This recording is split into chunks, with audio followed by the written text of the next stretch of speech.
topic of the video is musculocutaneous nerve.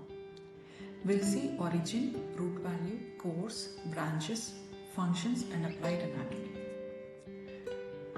Musculocutaneous nerve arises from C5, C6 and C7 roots from the lateral cord of brachial plexus. It is the primary nerve of anterior compartment of arm.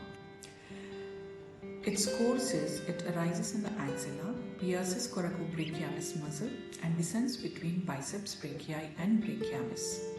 It continues downward, emerging lateral to biceps tendon at the level of elbow and continues later as lateral cutaneous nerve of forearm. Its branches are muscular branches to coracobrachialis, biceps brachii and brachialis, articular branch to elbow joint, lateral cutaneous nerve of forearm. Functions. It helps in flexion at the elbow joint, flexion and adduction at the shoulder joint and supination of forearm. Sensory is skin over lateral side of forearm. Applied anatomy. Injury of this nerve causes weak elbow flexion, weak supination and loss of sensation over lateral forearm.